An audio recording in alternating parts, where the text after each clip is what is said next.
اردو شعر و ادب کا جائزہ لینے پر یہ معلوم ہوتا ہے کہ پوری دنیا میں صرف دو ہی مکمل اور عظیم شاعر میر اور غالب پیدا ہوئے، مگر قدرت نے اس جگہ کو خالی نہیں رکھا بلکہ ان دونوں کی صفات کو روح اقبال میں منتقل کر کے دنیا میں بھیج دیا۔ اقبال کو خود بھی اس کا احساس عمیق ہے۔ 3 شاعر مختلف اوقات میں پیدا ہوئے جن کے فیض طبع نے اردو کو گنج زور دیا۔ ایک اثر میں بڑھ گیا، ایک رفعت تخیل میں، تیسرے میں اس لیے دونوں کو یکجا کر دیا۔ جہاں تک اقبال کی شاعری کا تعلق ہے، انہوں نے سب سے پہلے اپنی شاعری کا آغاز غزل گوئی سے کیا، اور اس وقت کیا جب دنیائے غزل میں داغ جیسے استاد سخن اور امیر مینائی جیسے پرگو شعراء کا طوطی بول رہا تھا۔ محمد حسین آزاد اور مولانا الطاف حسین حالی شاعری کے عام مزاج کو درست کرنے کے لیے میدان میں آ گئے تھے۔ غالب اس وقت بہت مشہور نہیں تھے، جس کی وجہ تھی ان کی مشکل پسندی۔ اسی فضا میں اقبال نے اپنے دوستوں کے اصرار پر انجمن حمایت اسلام لاہور کے ایک مشاعرے میں جب یہ شعر پڑھا: موتی سمجھ کے شان کریمی نے چن لیے قطرے جو تھے میرے عرق انفعال کے، تو جتنے اساتذہ سخن تھے انگشت بدنداں ہو گئے، اور اکثر نے اقبال کی اقبال مندی کی پیشین گوئی کی۔ اقبال نے بھی اپنی شاعری کا آغاز روایتی طور سے ہی کیا اور شروع میں داغ دہلوی سے اصلاح لی، مگر اصلاح کا سلسلہ بہت دنوں تک قائم نہ رہ سکا، کیونکہ اقبال کو مزید اصلاح اور مشورے کی ضرورت ہی نہ رہی۔ شروع کے کلام میں داغ کا رنگ پایا جاتا ہے،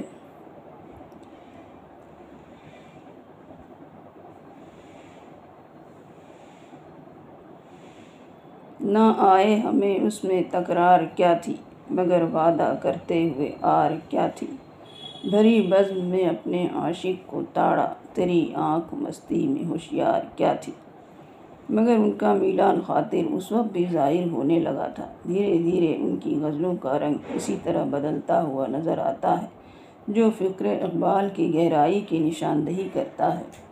ظاہر کی آنکھ سے نہ تماشا کرے کوئی، وہ دیکھ نہ ہو تو دیدہ دل وا کرے کوئی، ہو دیکھنے کا شوق تو آنکھوں کو بند کر، دیکھنا ہی کہ نہ دیکھا کرے کوئی، اڑ بیٹھے کیا سمجھ کے بھلا طور پر کلیم، طاقت ہو دید کی تو تقاضا کرے کوئی۔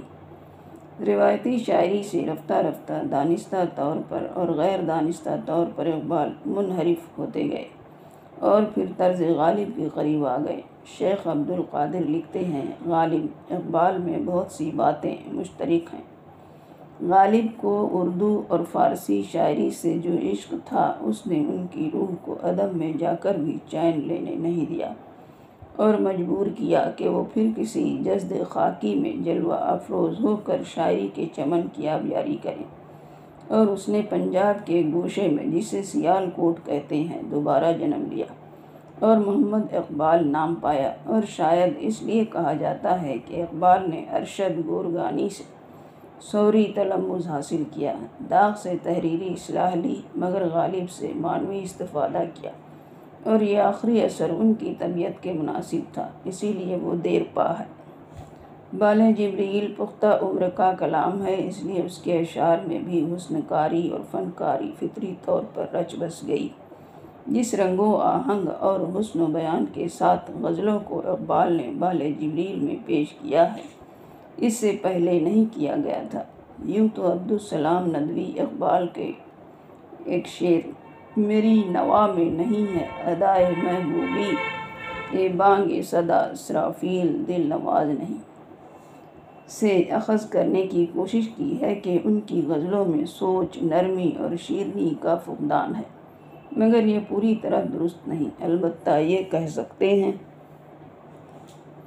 کہ بلحاظ مضامین ان کی غزلیں مروجہ مزاج کی غزلوں سے مختلف ہیں، مگر اس پر بھی بالکلیہ اتفاق مشکل ہے، کیونکہ ذیل کے اشعار اس کی تردید کرتے ہیں: گے سوئے تابدار کو اور بھی تابدار کر، ہوش و خرد شکار کر، قلب و نظر شکار کر، نہ بادہ ہے نہ صراحی نہ دور پیمانہ، فقط نگاہ سے رنگین ہے بزم جانانا، نہ بادہ ہے نہ سراہی نہ دور پیمانہ، فقط نگاہ سے رنگین ہے بزم جانانا۔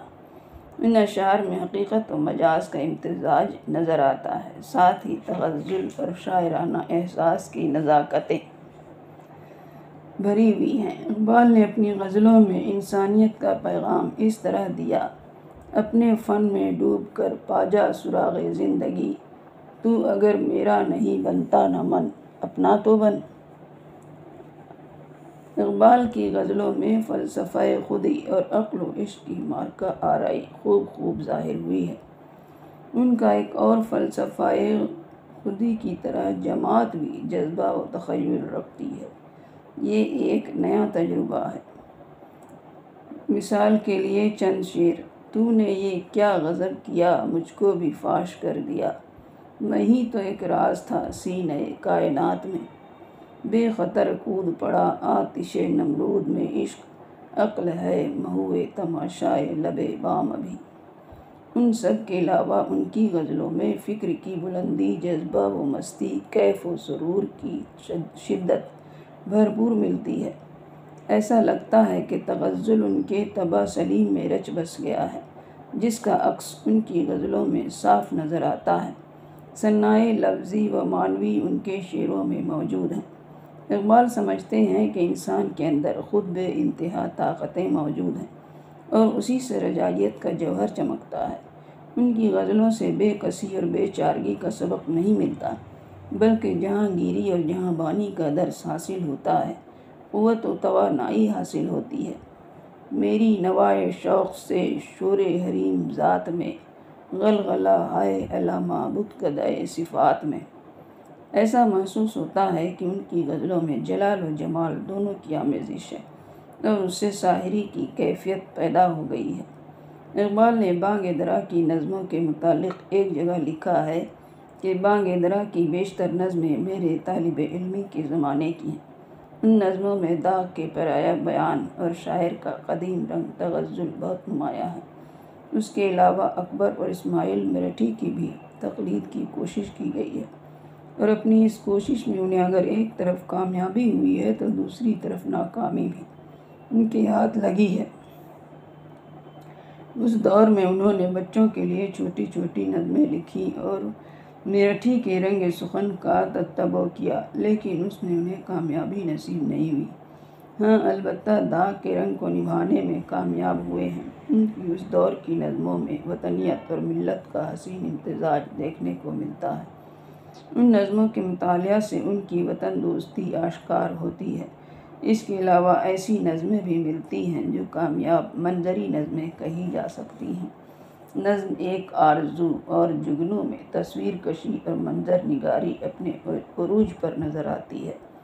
وطن غلامی کی زنجیروں میں جکڑا ہوا تھا، پورا ملک انگریزوں کے ظلم و ستم کا شکار تھا۔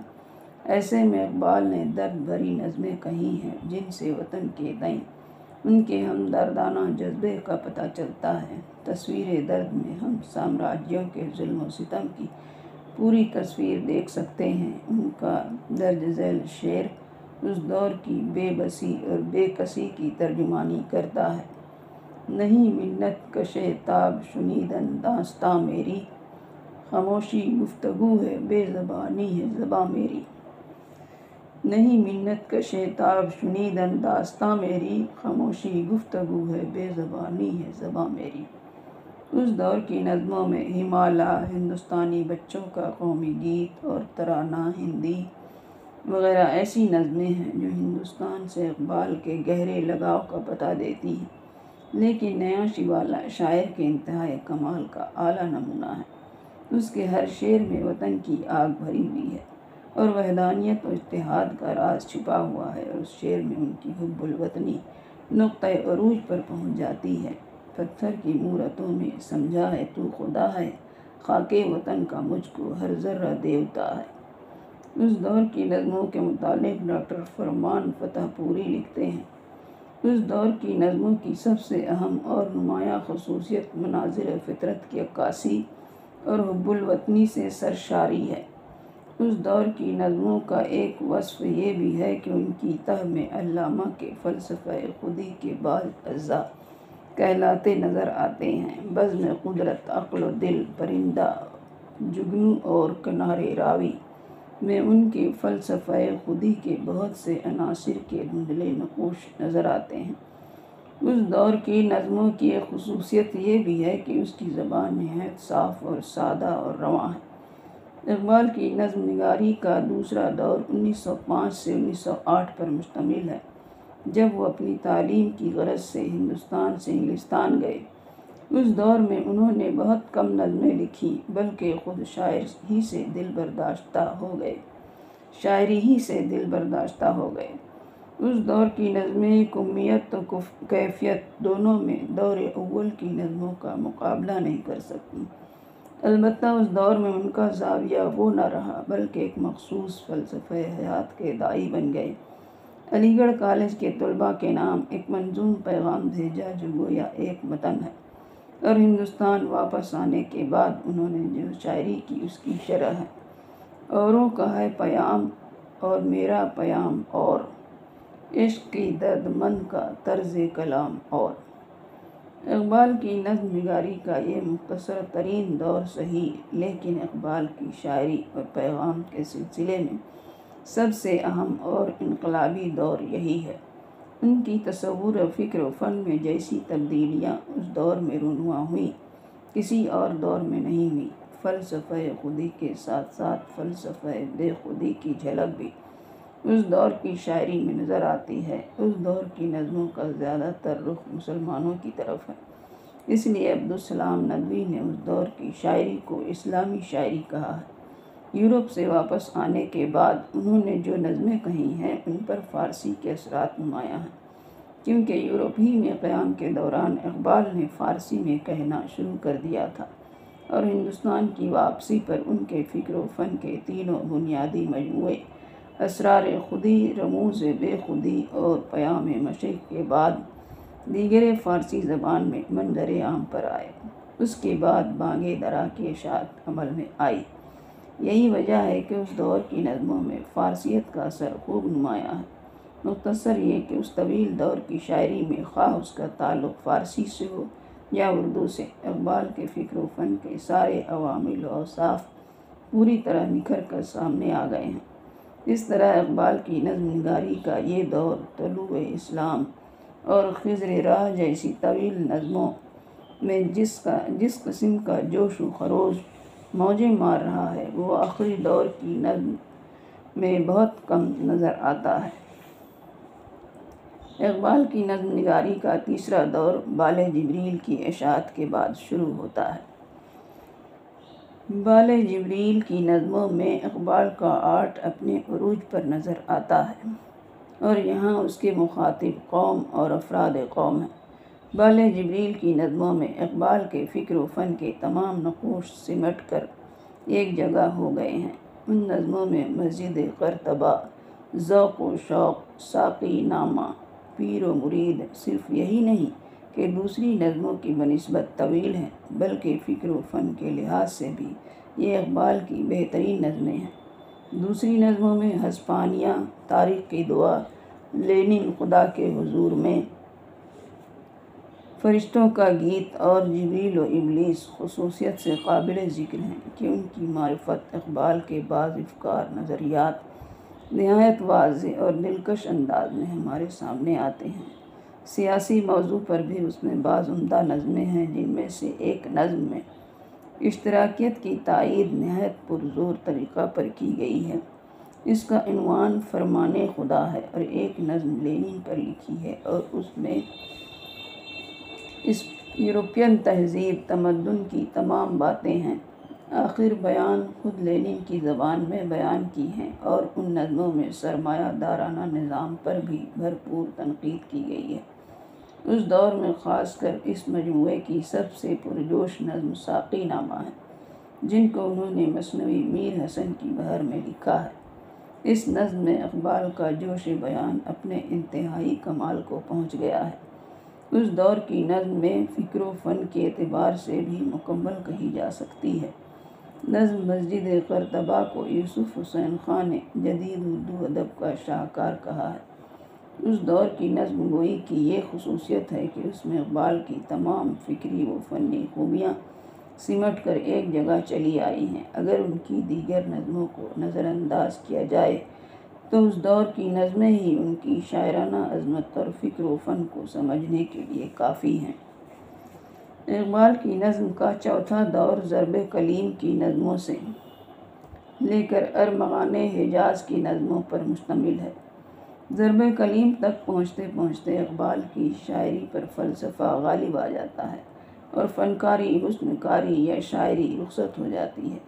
ضرب کلیم میں عصر حاضر کے خلاف کھلم کھلا جنگ کا اعلان کیا جاتا ہے۔ ویسے یہ صورت اقبال کی شاعری میں پہلے ہی سے قائم ہے، لیکن اب زیادہ نکھر کر سامنے آ گئی ہے۔ ضرب کلیم میں نظموں کی تعداد کثیر ہے۔ غزلیں تو صرف برائے نام یعنی 4 ہی ہیں۔ گویا پوری کتاب نظموں پر ہی مشتمل ہے اور یہ نظمیں فنی اعتبار سے کامیاب ہیں۔ ارمغان حجاز کا 2/3 سے زیادہ حصہ فارسی قطعات اور بقیہ اردو نظموں پر مشتمل ہے۔ اس دور کی آخری نظموں میں وہی بلند آہنگی اور جوش بیان پایا جاتا ہے جو زبور، عجم اور بال جبریل میں موجود ہے۔ ارمغان حجاز کے اس حصے میں جتنی نظمیں ہیں سب بلند، پرجوش، ولولہ خیز اور شاعرانہ ہیں۔ ابلیس کی مجلس شورا اقبال کے دور آخر کی بہترین نظم گوئی میں اپنا ایک منفرد مقام رکھتی ہے، اور اس نظم میں مکالمے کے پیرائے میں عصر حاضر کے تمام نظام معیشت کا جائزہ لیا گیا ہے۔ ان کی نظم گوئی حضرت انسان پر اختتام کو پہنچتی ہے۔ بعض حضرات کا خیال ہے کہ آخر دور کی نظموں میں اقبال کا رنگ واعظانہ ہے، لیکن ارمغان حجاز کی نظموں پر یہ کلیہ صادق نہیں آتا۔ اس کی وجہ عبدالسلام ندوی نے بڑے خوبصورت انداز میں یوں پیش کیا ہے: چراغ جب بجھنے لگتا ہے تو اس کی لو تیز ہو جاتی ہے، یا صوفیہ کی نظریہ کے مطابق جب ضعیف ہوتا ہے تو روح قوی ہو جاتی ہے۔ اقبال کی نظموں کا یہی حال ہے۔ مذکورہ بالا سطور کا جائزہ لینے سے یہ بات ہم پر عیاں ہوتی ہے کہ اقبال کی نظم گوئی نے ارتقاء کے مدارج طے کیے اور ان کے مختلف مدارج کو طے کرنے میں حالات کے زیر اثر تبدیلی بھی ہوئی ہے۔ نظم گوئی کے میدان میں اقبال نے نئے اور بیش قیمت تجربے کیے جن سے یقینی طور پر اردو نظم گوئی کا اہتمام نہیں کیا۔